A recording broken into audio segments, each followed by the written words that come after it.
Satu, dua, tiga. Sudah meneliti 41.104 judul film ya, di mana dari total tersebut itu bioskop, televisi dan juga OTT.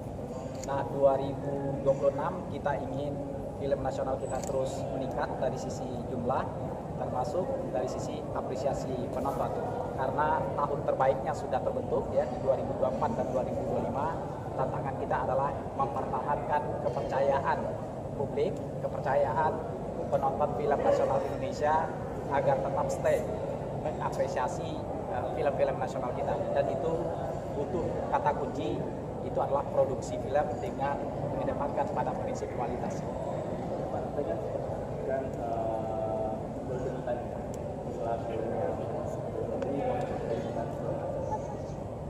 Ya, sebelum tahun 2024, film nasional kita itu selalu tertinggal, tercecer oleh film impor. Baik itu dari sisi jumlah produksi maupun dari sisi apresiasi penontonnya. Nah, waktu terbaik masa kemasannya itu ada di 2 tahun terakhir ini, 2024-2025, dan tantangannya adalah mempertahankan ini. Karena dari luar ya, pasar film luar negeri global ini kan lagi stagnan dan pasar Indonesia tumbuh, sehingga ini kue yang ingin diperebutkan gitu. Sehingga kalau para rumah produksi, para PH, sineas di dalam negeri tidak memperhatikan kualitas, saya punya kekhawatiran ini penontonnya akan berpindah dari film nasional ke film impor atau film asing. Sehingga kita semua ingin bersatu padu, LSF menjadi bagian dari upaya untuk meningkatkan kualitas film nasional. Dan kita juga berharap para PH, para rumah produksi tidak hanya fokus ke film nasional dalam negeri, pasar dalam negeri, tetapi juga bisa keluar di pasar ASEAN ataupun di pasar luar.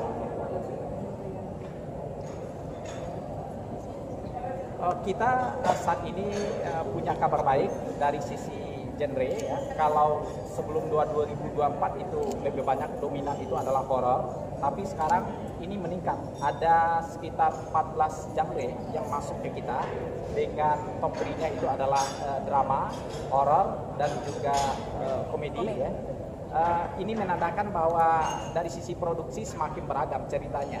Dari sisi produksi semakin memberikan alternatif kepada penonton film di Indonesia untuk menikmati sesuai dengan keinginannya. Tidak hanya fokus ke horor, tetapi juga animasi, komedi, dan juga drama.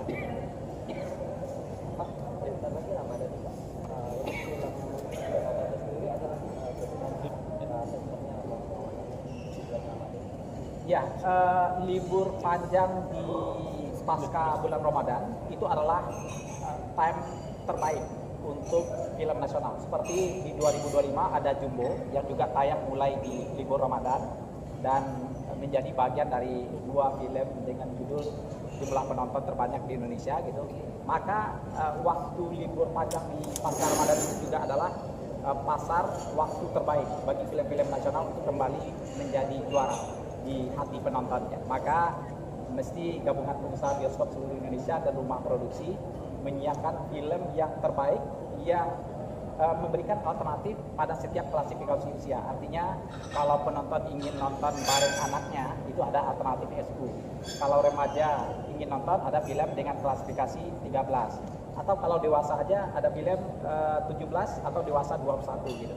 Jadi jangan hanya terfokus kepada satu klasifikasi, tetapi semua keinginan penonton ya yang ingin nonton bareng keluarga di bulan Ramadan ada alternatif juga untuk film-film semua umur yang memang difokuskan untuk anak ya, seperti animasi dan lain-lain. Dari sisi pengawasan ada perbedaan. Ya. Ini ada pembatasan khusus Pak untuk film yang bergenre dewasa?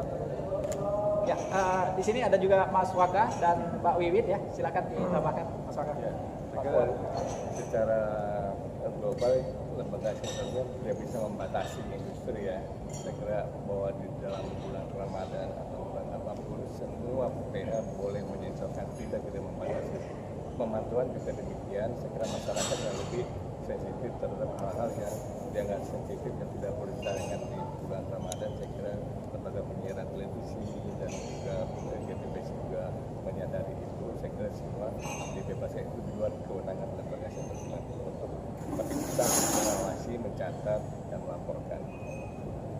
Terima kasih Pak. Ya, terima kasih. Di sebelah di belakang ya, silakan berdiri. Ada Ibu Saptari Noviastri Sarjana Hukum. Beliau membawahi bidang hukum dan advokasi. Kemudian ada pemantauan, yaitu kandidat Dr. Erlang Basri.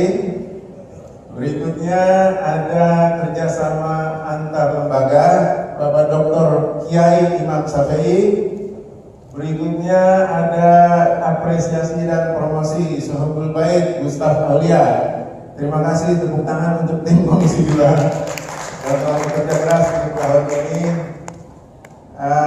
Saya melaporkan bahwa kami memang memiliki tugas khusus ya di bidang pemantauan yang memang sudah ada diamanatkan di Undang-Undang Perfilman ya, di mana pada tahun ini kami menyelenggarakan kegiatan pemantauan, yaitu melihat ya, mencek kembali film-film yang telah disensorkan di layar katakanlah bioskop, di layar kaca, kemudian di layar atau di gadget dari over the top ya, video streaming, dan tentu saja di kegiatan-kegiatan seperti festival.